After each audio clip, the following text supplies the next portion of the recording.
Welcome to the Academic Center for Excellence Graduation Forum, hosted by the Office of Undergraduate Studies. This presentation is specifically designed for the College of Arts and Science students to understand the clearance process, the primary responsibilities and requirements to participate in the graduation ceremony.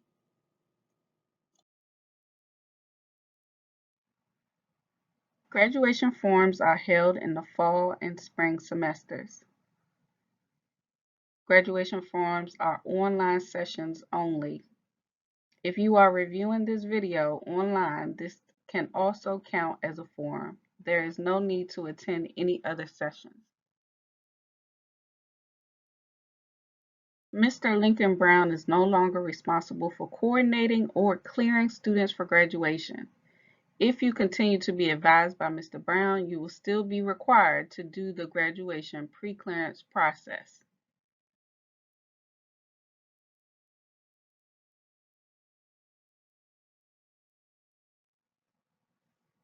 The steps for graduation are comprised of the following: academic clearance, application, which is your bisonweb application, financial clearance, ceremony, and conferring of degrees. We will be discussing academic clearance and application on bisonweb.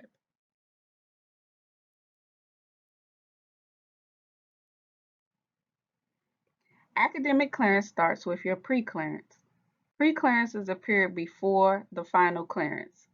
We know your degree work sometimes can be inaccurate. So pre-clearance is the process where advisors individually review your degree works to determine if you have met the minimum requirements to apply for graduation. Those students who meet pre-clearance are then moved to final clearance.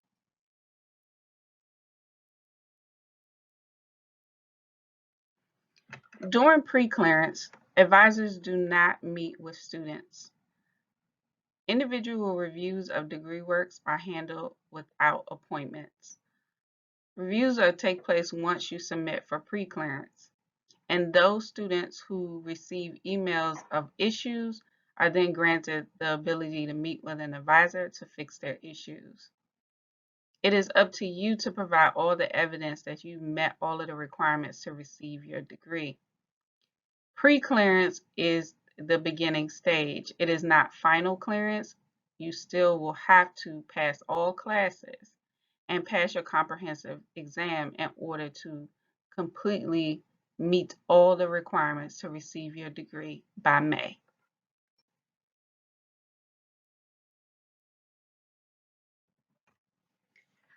A lot of students want to know if they're on track to graduate. We have provided a pre-clearance checkup so that you can check to make sure that you meet the minimum requirement to apply for pre-clearance. Do you have a 2.0 GPA? GPAs are located on your degree works in the top left-hand corner and on your transcript at the bottom with transcript totals. Have you earned a minimum, or are you currently registered for 120 credits? If you are currently registered for 120 credits, then you are meeting the minimum requirement. All courses located within your fall throughs are being counted towards your 120, with the exception of academy courses and duplicate study abroad credits, which we will talk about later in this presentation. Have you completed your program? If you're reviewing your degree works, have you completed your program? The best course of action to double check this is to receive a paper sheet from advising. Because courses are only counted one time on the paper sheet, you are able to locate any duplicates that you may see and correct them before you apply for pre-clearance. You also can handwrite out your courses and then total up the total amount of credits to make sure that you have completed everything and that you have 120 credits. Have you passed the comprehensive exam or scheduled to take your comprehensive exam? While this is not required in the pre-clearance process, it will be required for you to finally clear. It is important, if you plan to graduate, in the fall that you take your comprehensive exam prior to the fall so that you will have the opportunity to take it again if you do not pass. And the same thing for the spring. Take it the prior semester so that if you are not able to pass, then you have another opportunity to take the exam. Submitting for preclearance is required for all COAS students. Please do not wait until the last minute to apply for preclearance. Apply for preclearance even if you're waiting on things to come through, such as grade changes or transfer credits. A denial is a good thing, and we actually tell you exactly what needs to be fixed and how to fix it, who to go to fix your issues. The earlier you submit, the more time you have to actually fix the issues. When you wait till the last minute, more than likely nothing can be done to fix your issues, and it will result in you possibly staying here a semester to correct the issue. Waiting to submit doesn't eliminate anything. It just closes the window of time that you have to fix anything. Hoping that we'll just let it slide. In some instances, it's not about letting it slide. It's about using something else that you may have already in place of, or we may have received word from administration to allow certain things to be used in lieu of what you may be missing. So holding out will not help you. And the above responses, not turning in preclearance on time, actually starts the horror stories that you may hear.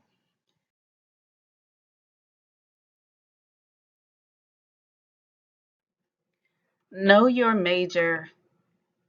This is a summary of all the majors within COAS. I want you to pay attention to the first column, which is majors, and the second column, which is majors credit. These credits usually do not change.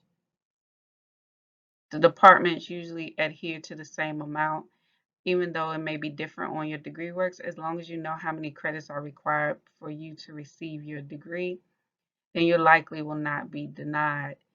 It is also important for you to know what your major is, as that's what your degree will say when you receive it. There is no such thing as a sports medicine major. The major is human performance and the concentration is sports medicine. When you're asked to fill out the preclearance application, you will be asked, what is your major? There will be no option for concentrations, only your major and your minors.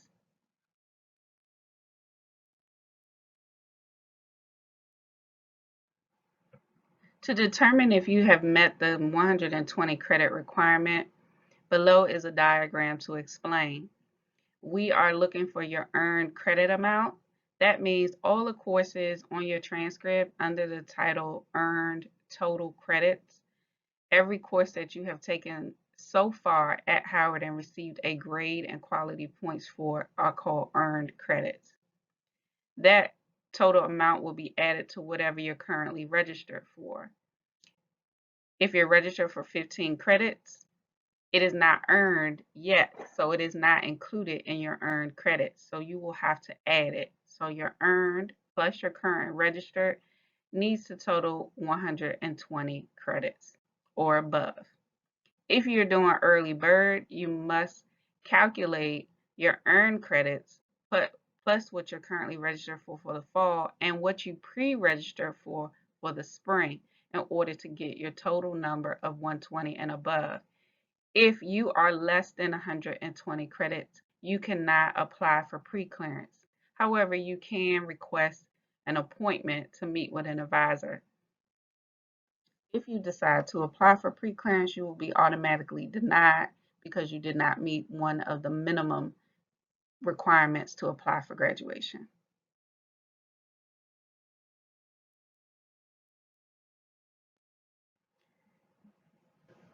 Here are some things that can get you denied from preclearance.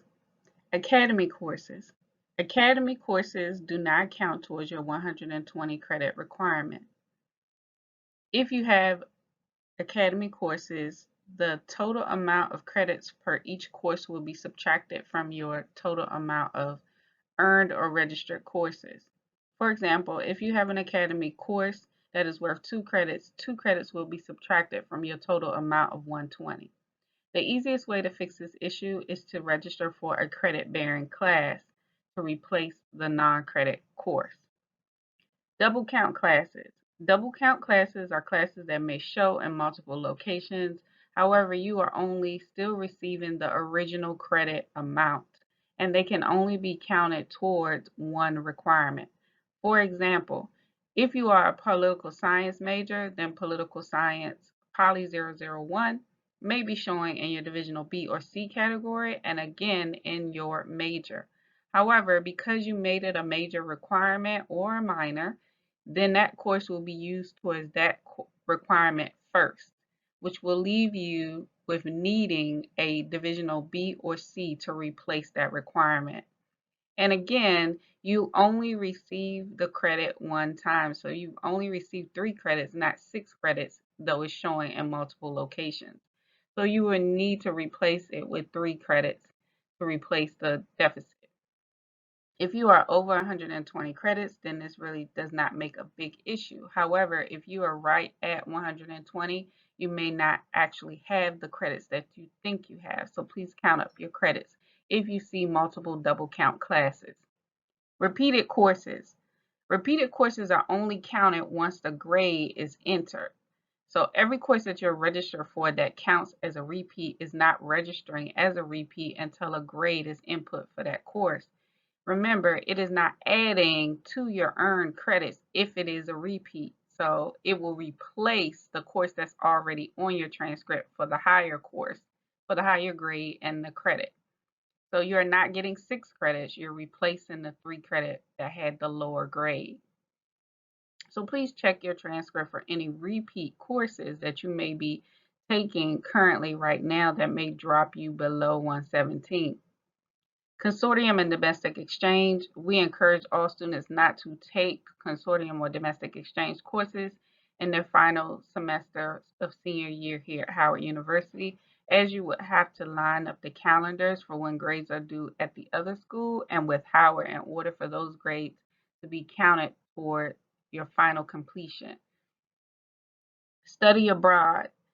Before students attend their study abroad, they are given temporary credits, usually between 15 to 17 or 12 to 15 credits. Once you take your courses in the study abroad program, you transfer them back in and then they are then placed in the appropriate spot on your degree works. However, sometimes the temporary course for 15 credits still remains. So it is now double counting the courses that you transferred in plus the temporary hold that it gave you for 15.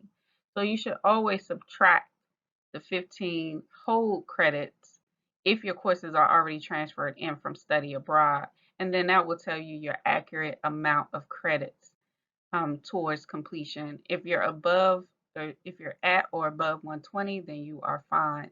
If you're 1 or 2 credits short, just replace those that deficit with registering for a credit course to make up for that deficit.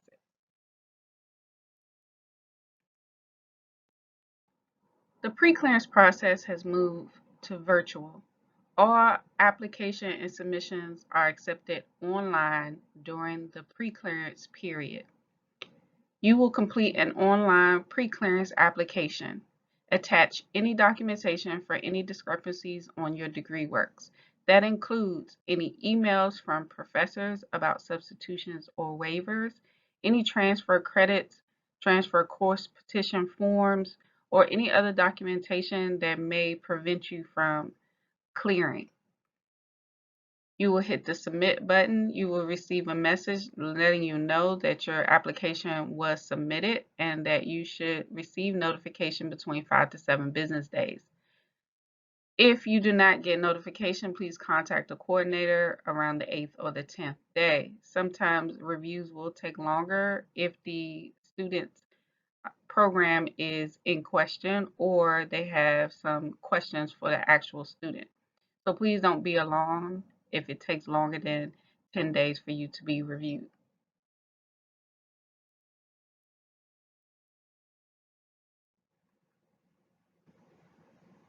These are your pre-clearance deadlines. The pre-clearance deadlines are in place to make sure that all students are reviewed prior to the application on bisonweb closing.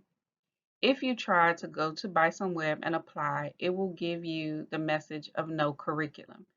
This means that you have not received approval to go on bisonweb and apply, and you must revert back to pre-clearance in order to receive access.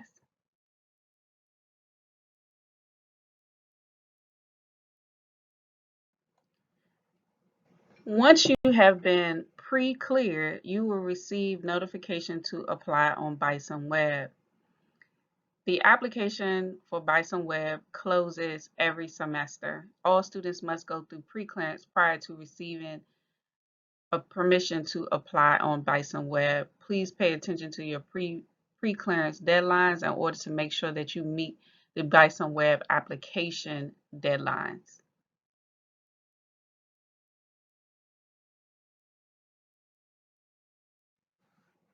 In your pre-clearance approval email, you will receive directions on how to apply for graduation. These are the directions located here. Remember, you cannot apply to graduate on bisonweb until you actually have been approved through the pre-clearance process. Final clearance for fall graduates takes place in January after we return from the winter break. Spring graduates' final review starts in May after senior grades have been inputted. No one will receive final clearance prior to those times.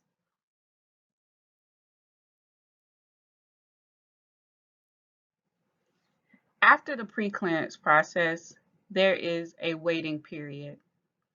Students will enter final clearance period, where we are waiting for all grades to post to your transcript and all comprehensive scores to be returned from the department. At this time, you may not receive any emails from the coordinator as nothing has been submitted in order for them to report. During final clearance, all grades and comprehensive scores must be in order for you to receive an email stating that you have met all requirements to receive your degree.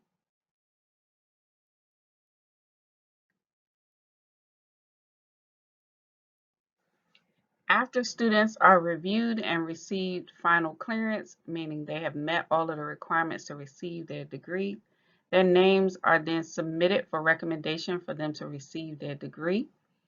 It is sent to the office of the dean for a faculty vote. All the students who are approved via the faculty vote are then placed on an official document that is then submitted to the office of the registrar to be awarded your degree and then mailed by the Office of Enrollment Services, which is the office of the registrar.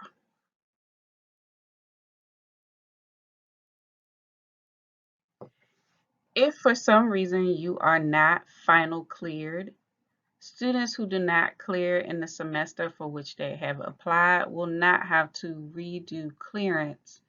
They only have to inform the coordinator that they will move to a different semester. If it is the fall, you will move to the spring, and if you're a spring graduate, then you will move to the summer for completion. You will not be allowed to apply on bisonweb again. Your information will be updated manually to the next semester. Students who do not pass their comprehensive exams do not need to reapply for graduation or to register for a full semester of courses. They will only need to sign up for the next available comprehensive exam per their major. Once the comprehensive exam is passed, they only need to notify the coordinator so that their information can then move to complete status.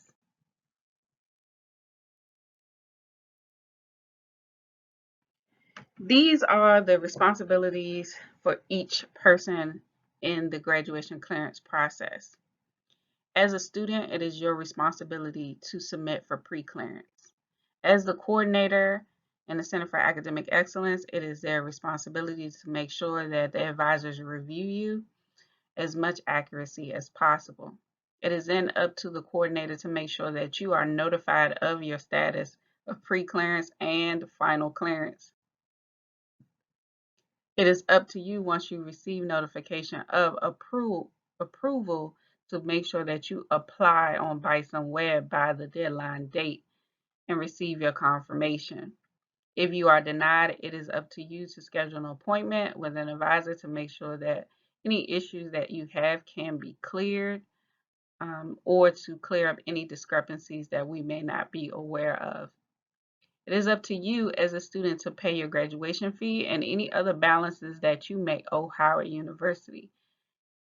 For academic clearance, it is not required in order for me to final clear you, because it is on the academic basis. However, if you do not pay your graduation fees or any other balances, you will not be awarded your degree on your transcript or mailed your actual diploma.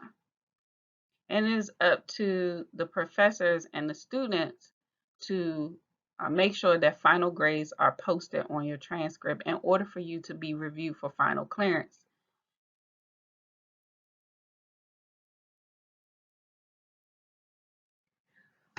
Although the graduation clearance coordinator is only technically responsible for academic clearance, you must also be aware that you are responsible as a student to make sure that you go through financial clearance through the Office of Financial Aid and Bursar. This is the act of the student satisfying all outstanding balances, including graduation fee, in order to become financially clear for graduation. Students who receive federal and state loans must complete an exit interview through financial aid. This may include logging into your federal application for financial aid, going to managing loans, and then you will see an option for exit loan counseling. Once you complete that, that will be sent directly to the Office of Financial Aid and stay on file until their actual financial clearance process.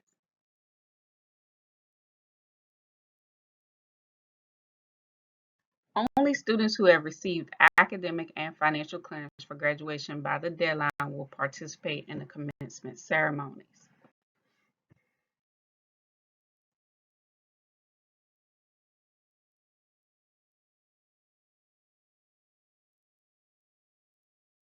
The graduation clearance coordinator is not responsible for the ceremony. Any information in regards to the ceremony, including the times for graduates to report, cap and gown, or graduate pictures, can be found on the Common Information for Graduation website titled Commencement.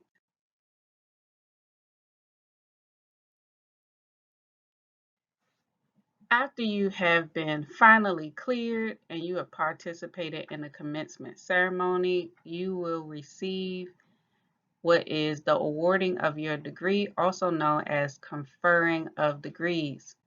Degrees will be conferred only during the commencement ceremony. Degrees will not be conferred prior to that time. Transcripts can be updated up to 10 weeks or more after the ceremony to reflect that your degree has been awarded. The actual diplomas are mailed to students by the Office of Enrollment Services, which is Office of the Registrar, usually within 30 days, however, can take longer.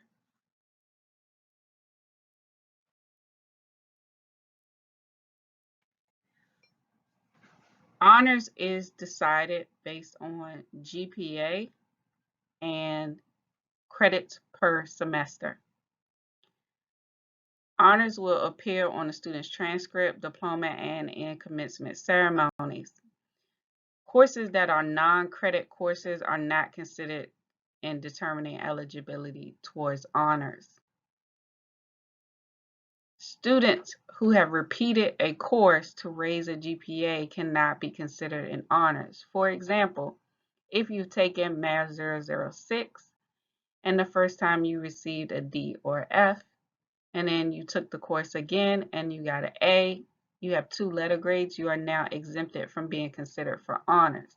However, if you took Math 006 and the first time you withdrew and then retook the class and received an A, That is not considered a repeat as you withdrew before the deadline and you did not receive 2 letter grades. So you can still be considered for honors.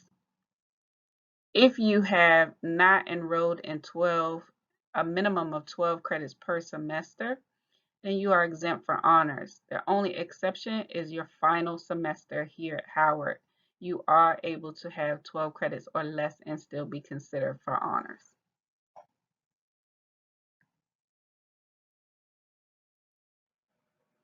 Honors distinction. Students will be graduated with honors under the following conditions. Those with a quality GPA ranging from 3.20 through 3.49 will be graduated cum laude. Those with a quality GPA ranging from 3.50 through 3.79 will be graduated magna cum laude. And those with a quality GPA of 3.80 or higher will be graduated summa cum laude. No honors distinctions will be rounded to the next distinction.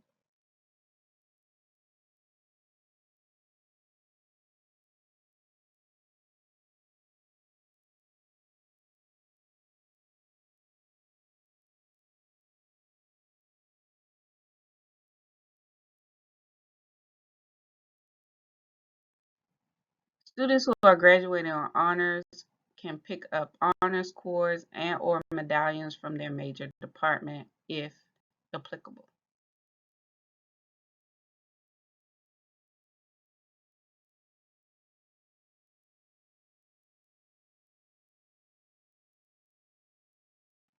When are graduation applications due? Every year, Howard University puts out an academic calendar. Within the calendar is the deadline for every semester that an application on bisonweb will be due. Please take the time to go through the academic calendar for the semester that you plan to graduate and write down the bisonweb application deadline.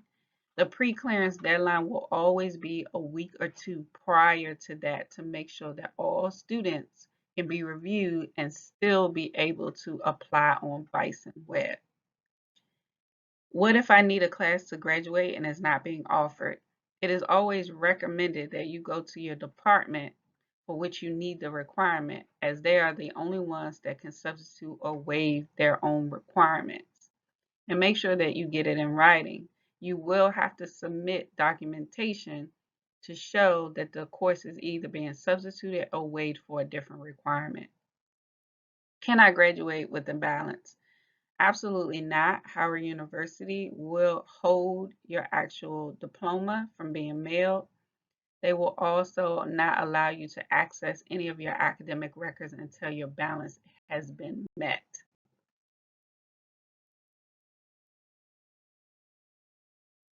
If I'm enrolled in a consortium class that does not count towards my degree requirements, will my academic clearance for graduation be delayed if the grade is not received by Howard by the deadline for receipt of grades? Yes. Please make sure that you talk to the consortium instructor or check the calendar dates of the other school to make sure that they align with Howard.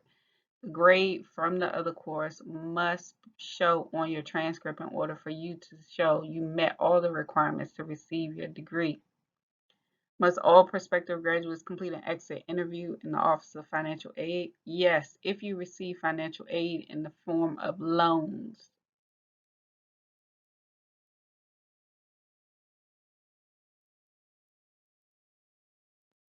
Can I walk across the stage if I still have outstanding academic requirements? No.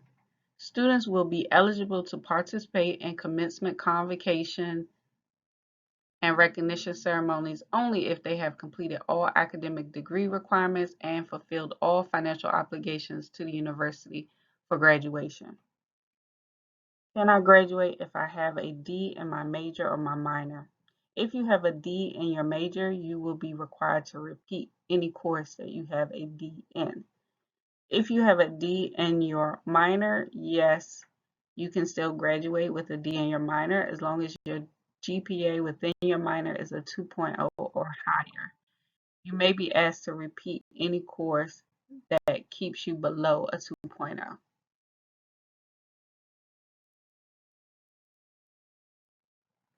To summarize the process of preclearance, Step 1.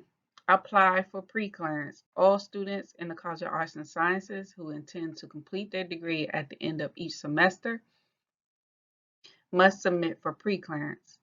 Those who submit will receive notification either via email of approval or denial. Those who are approved will move directly to Step 2.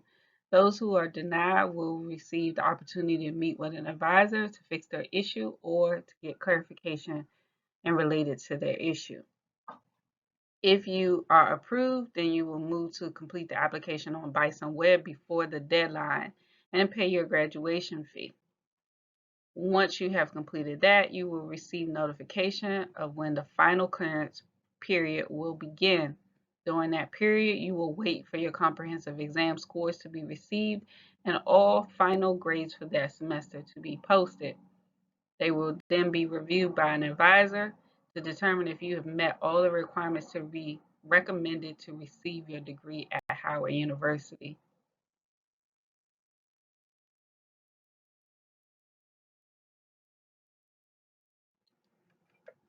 You will be receiving communication throughout the graduation clearance process. It is important that you check your student email. All information related to graduation clearance is defaulted to your student email. Some students may have a work study email.